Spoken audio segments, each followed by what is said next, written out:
하나의 사건을 입체적으로 들여다보고 파헤쳐보는 시간, 사건 와이파이 시간입니다. 사회에 대한 넓은 이해와 사람에 대한 깊은 공감으로 이 사건을 풀어주실 두 분을 모셨습니다.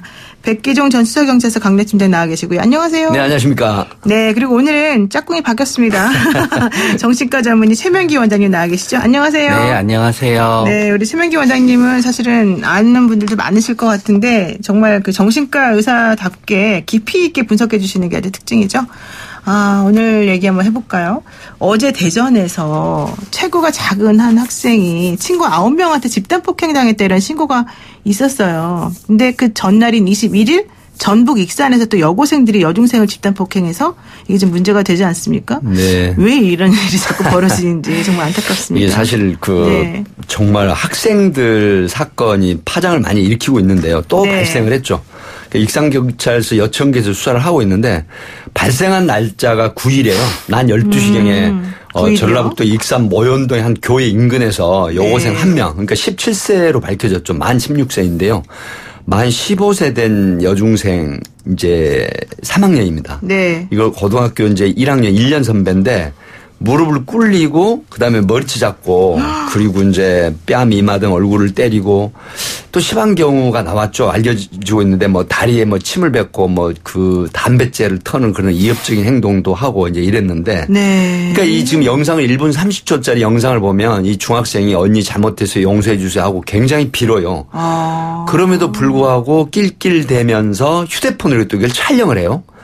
이제 그렇게 됐는데 더욱 개탄스러운 것은 뭐냐면 어머니가 이 사실을 알았는데 피해 학생 어머니에게 전화를 걸어서 꼬우면 나와. 나대지 마라. 이런 형태로 얘기를 했다는 건. 그 피해자의 어머니에게? 그렇죠. 그러니까 고등학교 여학생 1학년이 더군다나 피해 학생 어머니에게 이런 비아냥거리는 형태 이런 어떤 말을 했다는 자체가 네. 일종의 또 협박이거든요. 뭐 그 남부라고 하는 오딩이 있었는데 네. 이게 이제 그 터미널 익산의 터미널 근처 뭐 유흥가 쪽이라고 해요. 그쪽으로 나와라고 하는 이런 형태의 그 협박성 발언까지 했다라고 해서 이게 이제 결국 SNS에 퍼져가지고 네. 상당히 파장을 일으키는 그런 사건입니다. 너무 무섭네요. 솔직히 네. 말해서. 네. 이 엄마도 얼마나 진짜 놀랐겠습니까. 근데 사실은 좀 이상한 게요. 원래는 이렇게 잘못을 저지르면 남들한테 그걸 안 보여주고 싶고 좀 숨기고 싶은 게 원래 기본 심성이었을 텐데 요즘은 오히려 이거를 떳떳하게 막 공개를 한단 말이에요. 영상도 만들어가지고 네. 퍼뜨리고. 이거 왜 그러는 겁니까 도대체? 일단 그 가해자인 아이들은 자기들이 잘못했다고 생각하지 않아요. 가해자인 아이들은 네네. 피해자가 자기로 하여금 이렇게 만들어 도발했다고 생각해요. 만들 짓을 했다? 네. 그러니까 본인들은 처벌하고 처단해야 되는 거예요. 네. 처벌에 처단의 관경이기 때문에 증거를 남겨야 되는 거예요. 네. 그러면서 어떤 의미에서 완전히 우월감을 갖다 느끼는 거기도 하고 또 증거를 남김으로 인해서 다시는 우리한테 이렇게 대들지 마라고 이제 협박의 수단으로도 사용하게 되는 거지요. 그러면 이제 유포를 하게 되는 거는 본인들의 입장에서는 이 순간이 굉장히 재미있거든요. 네. 또 이런 아이들은 또 그런 영상들을 찾아봐요. 그러니까 본인들이 유포를 하게 되면은 그거를 다른 사람들도 재미있을 거라고 생각하게 되는 거고요. 또 얘네들이 유포를 했을 때도 처음부터 완전히 공개로 유포했을 수도 있지만 아마 처음에는 제한된 집단에 유포했을 가능성이 커요. 네. 그러면 그게 우리가 상식적으로는 계속 퍼져나가서 문제가 될 거라고 생각하지요. 네. 얘네들은 생각이 그렇게 오래 가지 못해요. 단순하게 지금 생각하는 거예요? 네, 그러니까 별로 뒤를 생각하지 않아요. 그러니까 이럴 수 있지요. 네. 그러니까 지금 이게 이제 경기대 이수정 교수 같은 경우는 이런 식의 그 SNS에다가 이런 폭행 장면을 유포시키는 그런 행위가 청소년들 사이에 새로 생긴 범죄 문화다 이런 얘기를 또 하시더라고요. 맞습니까? 그건 어떤 의미에서 맞죠. 이 유포는 두 가지 의미가 있는데요. 네네. 만약에 너 이렇게 해서 우리 이 사실을 알리거나 우리 말 안 들으면 유포할 거야 하고 유포를 안 하면 네네. 자기들이 다음에 폭력이 들어먹히지 않잖아요. 그러니까 네. 본인들의 말을 실현하기 위해서 유포하는 게 있고요. 네네. 그런 다음에 유포하면은 그거를 누군가 보고 좋아하고 자기가 누군가를 보고 좋아하는 걸 보면 또 유포해야 되고 그러면서 유포하는 동영상이 뭔가 더 폭력적이면 폭력적일수록 자기가 거기에서 더 인기가 되고 우위를 점한다고 생각하거든요. 그러다가 보니까 경쟁적으로 더 자극적인 영상을 만들어서 유포하게 되는 경향도 있는 거예요. 걔네들은 그런 식으로 유포시켰을 때 나중에 어떤 일이 벌어질지는 생각을 일단 미처 못하고 유포를 먼저 시켜버리는 그런 네. 일이 벌어진다는 거죠. 지금 백기정 팀장님 어떻습니까? 이러면 어떤 처벌 같은 걸 받아요? 지금 사실 그 일선에서 보면 이제 네. 통상적으로 이 학생들 특히 그 청소년 범죄 18세 미만 청소년 아이들이 네. 이런 범죄를 저지르고도 인식이 굉장히 무감각해요. 내가 어떤 처벌을 받는지를 모르는데. 무감각하다. 예, 일반적으로 보면 이제 그 2인 이상 상습적으로 하는 경우는 이제 폭력행위 등 처벌에 관한 법률 이게 처벌 규정이 우리 사실 노영희 변호사님도 아시겠지만 2년 네. 이상 20년 이하 징역형으로 규정이 돼 있어요. 네, 근데 네, 네. 일반적으로 공갈 같은 것도 금품을 같이 우리가 흔히 학생들이 뭐라고 해요? 골목길에 숨어 있다가 지나가는 학생 불러가지고 삥치기라고 보통 이렇게 하잖아요. 전문 용어가 삥치기군요. 예, 삥치기라고 네. 이렇게 합니다. 근데 이게 이제 사실은 공갈죄가 형법에도 10년 이하의 징역에 2천만 원 이하 벌금으로 규정이 돼 있단 말이에요. 네, 네, 네. 근데 이번 그 익산 사건 같은 경우도 이미 2인 이상이 이제 그 집단 폭행을 했다라고 해가지고 폭처법으로 처벌을 하는데 이런 경우도 앞서 말씀드린 것처럼 2년 이상 그 유기징역형에 처벌을 할 수가 있단 말이죠. 그렇기 때문에 이런 어떤 형태의 그 중한 처벌이 있음에도 불구하고 사실은 소년법에 적용을 받죠. 그렇죠. 아시겠지만은 예를 들어서 무기징역형을 받는다고 하더라도 최대 15년. 또 인천의 그 여고생이 그 초등학생 유인해서 살해한 사건도 최대 살인을 저질러도 20년형밖에 받지 않지 않습니까? 그렇죠. 강력범죄. 네, 특정 강력범죄를 네. 저질러도 이런 형태이기 때문에 사실은 지금 이런 부분들이 계속 일어나면서 뭐 부산 여중생, 수원 여중생, 인천 강릉 여고생 사건 하면서 그때 어떻게 됐어요? 청와대 게시판에 뭐라고 돼 있습니까? 소년법 개정해라. 그래가지고 네. 통상적으로 20만 명 이상이 다 국민청원을 했단 말이죠. 네. 그럼에도 불구하고 이게 사실은 여러 가지 논란을 일으키는 거죠. 처벌이 능사냐 아니다. 교화를 하고 개선을 시키는 게 예방이 먼저다라고 하지만 그러나 이제 제가 말씀드리고 싶은 건 피해를 당한 가족들이나 당사자들은 평생 트라우마가 가고 그렇죠. 후유증이 우리 최명기 원장님 계시지만 너무 심해요. 결국은 일선에서 보면 극단적인 선택을 하는 경우도 있어요.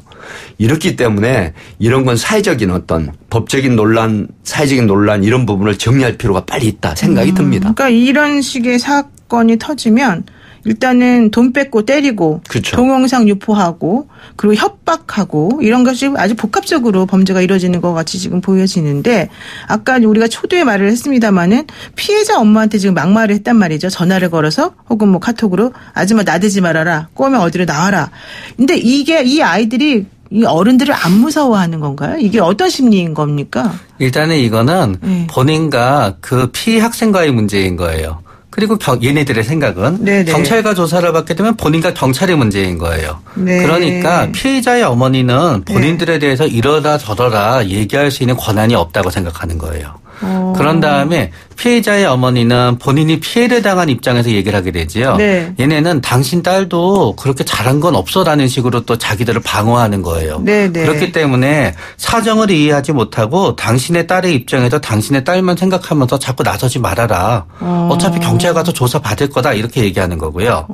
또 얘네들은 현재 어른을 가르치는 거네. 그 말하자면요. 그렇죠? 네. 그러니까 이렇게 나서는 게 당신 딸을 도와주는 게 아니야라는 식의 메시지를 전하는 거고요. 네. 그런 다음에 얘네들은 현재는 분리가 안 돼 있잖아요. 네. 지금이 다른 게 SNS로 서로 계속 소통해요.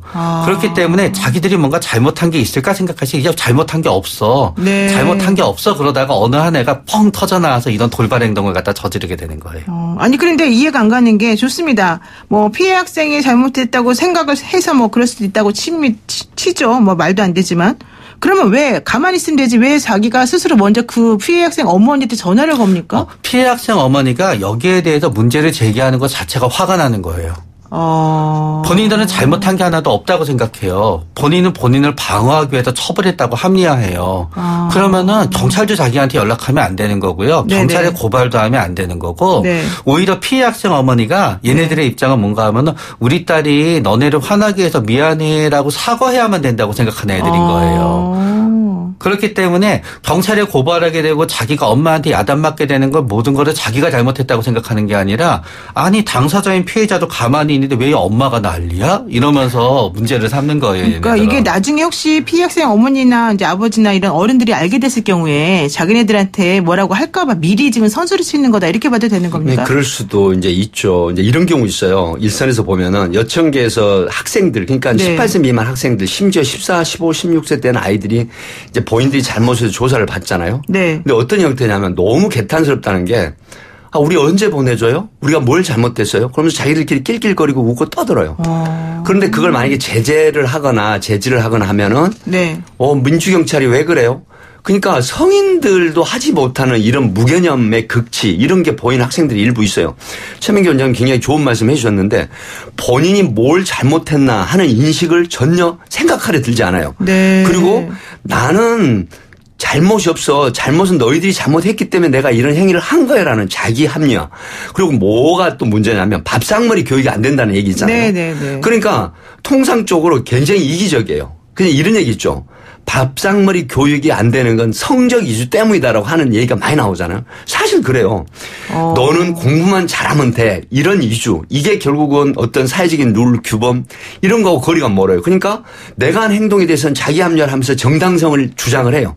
그런데 상대방의 아픔이라든가 슬픔이라든가 고통에 대해서 전혀 이해를 하려고 하지 않는 거죠. 공감는 얘기 없네요. 그럼요. 그러기 때문에 결국은 내가 뭘 잘못했어요. 빨리 집에 보내줘요. 낄낄낄. 우리 구속되는 거 아니잖아요. 이걸 알아요. 얘네들이. 그러기 때문에 이런 현상이 나온단 말이죠. 그래서 사실은 규범, 룰 이런 어떤 그 에티켓 이런 부분들 인성 교육이 사실 필요하다는 그런 비판이 그래서 나오는 거죠. 제가 또 궁금한 거는 이런 학생들 이런 가해 학생들이 또 부모가 또 이 사건을 알게 됐을 경우에 피해 학생들하고 이제 뭐 어떤 합의 과정이나 사건 처리하는 과정에서 보면 아까 밥상머리 교육 얘기하셨지만은 그 부모도 또 이상하게 오히려 더 당당하게 당신 애들도 잘못했잖아 이렇게 나오는 경우가 많더라고요. 이 엄마들은 아빠들은 왜 그러는 겁니까? 그러나 그거는 사안에 따라 다르게 돼요. 달라요? 만약에 그냥 학교폭력위원회 정도가 돼서 네. 사안이 경미할 때는 진짜 자기 아들이 잘못한 게 없다고 생각을 해요. 그러나 막상 이렇게 구속이라든가 소년원이라든가 경찰의 문제가 되면은 네. 그때는 그런 부모님들은 적지 않아요. 그러나 그럴 때 부모님들을 보게 되면은 왜 그런가 하면은 수도 없이 이 일을 당하다가 보니까 뭔가 결국은 이 부모님이 상대방 부모님한테 사과하고 그러는 이유는 네. 진정 미안해서이기도 하지만 자기 자식을 보호하기 위해서 자신의 자존감을 내려놓는 거거든요. 네. 그런데 그렇게 반복을 했지만 바뀌지가 않아요. 네. 화가 나요. 사실은 자기한테 화가 나는 거거든요. 그러다가 보니까 그거를 갖다 상대방 부모한테도 화를 내는 거예요. 그러니까 내 애한테 화내는 거를 오히려 상대방한테 전가시키는 네. 거예요? 그러면서 아니 이제 더 이상 감형을 받건 뭘 하건 간에 우리 애가 바뀌지 않으니까 너무 화가 나고 이제는 그냥 나도 더 이상 미안하다고 굽히지 말고 그냥 하고 싶은 대로 확 해야 되겠어. 그러면서 우리 애가 어떻게 되든 상관없어. 얘는 차라리 처벌을 중하게 받는 게 최고야. 그럼 포기하는 심정이 있는 겁니까? 자포자기 심정이? 네. 제가 여기서 짧게 좀 말씀을 드릴 게 있어요. 굉장히 좋은 말씀 해주셨는데요. 네. 내 아이가 맞고 오잖아요. 네. 그러면 일부 어머니도 그런 분이 계시지만 아버지도 그런 분이 계세요. 일선에서 보면. 야, 너 왜 맞아? 너도 같이 때리고 너 보복해. 네. 왜 맞고만 있어? 너도 같이 싸우란 말이야. 이렇게 네. 한단 말이에요. 근데 이게 굉장히 잘못된 교육이에요. 자, 부모가 이걸 어떤 방법으로 순화를 시키고 대처를 하는 방법을 알려주는데 네. 왜 너 맞고 들어와? 등신같이 병신같이 이러거든요. 그럼 이게 적개심 생겨요. 그리고 부모가 나한테 이렇게 얘기하면 나도 반드시 맞고만 있지 말고 때리고 보복을 해야지 하는 심리가 커진단 말이에요. 네. 그래서 나중에 이제 쌍방폭행이 되거나 어떤 가해를 하게 된 학생으로 변화가 돼요. 변질이 된 부분이 있는데 제가 일선에서 경험을 보면 이런 부분을 굉장히 조심해야 된다. 앞에 밥상머리 교육이라고 제가 말씀하셨는데요. 네. 엄마 아빠가 아이들한테 제대로 된 교육을 해야 되는데 왜 너 맞고 들어와서 너도 때리고 보복을 해라고 하게 되면 네. 이 아이가 정말 갈수록 성격이라든가 이런 부분들이 아주 변질이 돼서 나쁜 학생으로 변한단 말이죠. 네. 이런 부분을 특히 조심하셔야 된다. 그래서 조금 말씀드리는 거예요. 그렇군요. 그리고 또 이런 것도 있을 것 같아요. 아까 이제 트라우마 얘기도 사실 하셨는데 1시간 반 동안에 혼자서 막 폭행을 여러 명한테 당한다 그러면은 아이가 너무너무 놀라고 끔찍할 거 아니겠습니까? 그래서 신고를 하고 나면 가해자들이 너 때문에 내가 조사받았어 이러면서 이제 비아냥거리면서 애를 사실 더 상처 준단 말이죠. 그럼 이런 학생들은 어떻게 좀 치료를 어떤 방식으로 해야 될까요? 이게. 근데 일단 치료에 앞서서 제일 중요한 거는 확실히 가해 학생들이 나한테 위험을 가하지 못할 거라는 안전을 갖다 확보해 줘야 돼요. 그게 안전이 확보되지 않는 한 그 모든 치료도 효과가 없어요. 아, 그렇군요. 네, 또 두 번째 중요한 거는 내가 이만큼 고통받았는데 가해 학생들이 나의 고통받은 거에 상응하는 고통을 받는다는 거를 갖다 아이가 알아야 돼요. 난 이렇게 고통받았는데 그냥 뭐 정학, 근신 그러면은 아이들은 완전히 절망감에 빠져서 그땐 치료가 불가능하게 되지요. 네. 그리고 나서 그 다음 단계로는 이제 충분한 약물 치료와 또 상담 치료를 통해서 본인이 잘못한 게 없는데 잘못했다고 생각하는 죄책감을 없애주고 끝없이 생기는 두려움에 대해서 위로를 해주고 안심을 시켜주는 게 중요하죠. 그러니까 학습된 무력감이라고 하는 이제 이론이 있는데 본인이 무슨 짓을 하더라도 해결할 수 없다 그 상황을. 그러니까 만약에 가해 학생들이 날 아무리 괴롭혀도 사회가 그 학생들을 강하게 처벌을 못하고 또 나는 계속해서 피해 학생으로서 이 사회생활을 제대로 못하는 상황이 벌어지게 되면 결국 그 아이들은 이 무력감에 계속 빠져들어가게 되고 해결이 안 된다 이런 말씀이신 거죠. 지금 그렇다면은 백규정 팀장님 이 학생들 어떻게 합니까? 이 치료 처벌 어떻게 되는 거예요? 지금 피해자 보호랑. 경찰서 여청계에서 이제 불구속 입건을 했거든요. 피해 학생은 2주 진단을 이제 제출을 했어요. 그래서 폭처법으로 공동상해죄로 입건이 된 상태인데 지금 이런 경우도 사실 구속이 되거나 아니면 또 어떤 중한 처벌을 받지는 않아요. 보통 이 학생들이 이제 소년법 적용을 받아가지고 뭐 소년의 송치가 아마 이제 소년부 가정법은 소년부 송치가 되는데 이런 부분은 거의 보호 처분 받게 되는 거죠. 그렇죠. 그렇기 때문에 큰 처벌을 받지 않는다 하는데 이제 뭐 문제점이라고 할 수는 없지만은 피해를 당한 학생이나 가족들 입장에서는 이건 뭐야. 이런 피해를 당하고 또 트라우마가 굉장히 오랫동안 갈 거예요. 그냥 피해 학생은 지나다니면서 조금만 이상한 학생들 보면 내가 또 이런 피해를 당하지 않을까라는 두려움, 트라우마가 분명히 생기는 거거든요. 그렇기 때문에 정신적인 심치료를 해야 되는데 가해 학생은 결국 뭐냐면 두 가지 처벌을 받겠지만 우선 형사 처벌을 떠나서 이제 학교폭력 자치대책위원회에서 이제 학폭위가 열립니다. 이렇게 되는데 뭐 반성문 제출이라든가 아니면은 뭐 정학처분이나 또 최대 자퇴 부분도 있겠지만 거기까지 가지 않을 것 같고 전학처분이 또 이루어질 수가 있어요. 그렇죠. 강제전학. 피해 학생과 격리를 하기 때문에. 그럼에도 불구하고 이런 부분들이 과연 피해 학생이나 피해 가족들에게 얼마나 보상 심리가 될까 이런 부분에 있어서는 굉장히 큰 문제가 되겠죠. 그럼 피해자 보호는 이루어집니까? 사실은 이제 부모가 이제 이런 부분들 소위 부모에게 전화까지 하고 그다음에 이제 SNS를 보면은 다시 뭔가를 하려는 행동 같은 걸 보이는 그런 위험 조짐이 있거든요. 이럴 때는 이제 경찰관을 지정해서 정기적이거나 부정기적인 순찰을 강화하고 그다음에 스마트워치를 이제 지급을 해요. 그래서 문제가 있으면 빨리 스마트워치 눌러라 버튼을 이렇게 되면 경찰이 출동하는 이런 정도인데 그런 건 있군요. 근본적인 어떤 대책 피해자 보호 프로그램이 사실 쉽지는 않습니다. 네, 그렇군요. 원장님. 지금 이제 피해자 보호를 하는 최소한의 조치는 있다 말씀하셨지만 사실 근본적으로는 이루어지지 않는다 그랬는데 그럼 이런 경우에 사실은 가족들이 또 도와주는 부분이 많이 필요할 것 같아요. 근데 가족들도 사실은 이런 것 때문에 상처받는 거 아니에요? 맞습니다. 가족들이 충분히 위로받지 못하게 되면은 그 가족들이 피해자한테 굉장히 안 됐다고 생각하고 위로를 하더라도 가해자에 대해서 격렬한 분노를 갖다 보이게 됐을 때 피해 학생들이 그거를 자기 때문에 부모가 화를 냈다고 잘못 인지해요. 아, 부모님이 화를 내는 걸 보면서? 네. 그래서 화를 내는 모습을 갖다 보면서 저거는 나한테 잘못한 애들에 대한 분노지만 우리 엄마를 저렇게 화나게 만든 건 결국 나잖아. 우리 아빠를 화나게 한 건 나잖아라고 생각하거든요. 내 탓을 하는군요. 네. 그런 점에 있어서 또 부모님이 그렇게 화를 내는 이유는 자기가 뭔가 잘못해서 또 이 일이 벌어진 것 같은 거예요. 부모님 입장에서는 또 그렇군요. 네. 그래서 어떤 부모님이 굉장히 야단 많이 치는 부모님이 있다 그러면 야단 많이 치는 부모님은 우리가 야단을 많이 쳐서 우리 아이가 주눅이 들어서 이렇게 됐다고 생각하고요. 네네. 반대로 또 우리 아이한테 너무너무 허용적이었던 부모는 우리가 아이를 갖다 너무 나약하게 키워서 이렇게 됐다고 생각해요. 아이고. 그러다가 보니까 자기 죄책감을 덜기 위해서는 더 크게 화나게 되는 거거든요. 네. 그래서 부모님한테 이게 부모님의 탓이 아니라는 걸 알려주고 지나치게 분노를 갖다 표현하는 거는 오히려 아이를 갖다 더욱더 죄책감에 빠뜨릴 수 있다는 걸 알려주고 부모님을 위로해주는 치료가 꼭 필요해요. 부모님이나 피해자 본인이나 이 문제의 근본적 원인은 내가 아니다. 가해자다. 이걸 먼저 스스로가 확신을 좀 가지는 게 필요할 것 같다. 이런 얘기시네요. 자, 마지막으로 두 분께 잠깐씩만 여쭙겠습니다. 이런 식으로 청소년 범죄들이 계속 일어나고 있는데 방지하려면 어떻게 해야 됩니까? 방지 대책이라고 하는 부분은 네. 거의 그 실질적으로 전무해요. 왜 그러냐면 예. 부모님이 가장 먼저 중요하죠. 그러니까 남을 피해를 주면 넌 반드시 처벌을 받고 그다음에 해서는 안 되는 이런 부분들이 존재한다는 걸 인식을 시켜야 되고요. 네. 그런데 학교에서 아무리 예방 프로그램을 작동을 하고 학폭위가 열려서 어떤 징계를 준다고 하더라도 본인들이 가지고 있는 개념이 문제거든요. 네. 지금 앞에서 말씀드린 것처럼 내가 뭘 어떤 범죄 행위를 하면서도 인식의 개선이라든가 잘못하고 있다는 인식이 없다. 이런 부분이기 때문에 저는 항상 주장을 하는 게 먼저 뭐냐면 인성교육. 그러니까 학교에서나 가정에서나 정말 그 인성 교육이 가장 중요하다고 하는 부분을 말씀드리고 싶어요. 원장님 마지막으로 하나 여쭐게요. 7910 쓰시는 우리 애청자분께서요. 미성년 폭행범은 체벌 금지의 폐해라고 봅니다. 학생들이 학교에서 너무 통제를 못 받고 이러기 때문에 더 문제가 커지는 거 아닐까요? 이러면 질문하셨네요. 그거는 사실 그렇지는 않습니다. 그렇지 않아요? 네.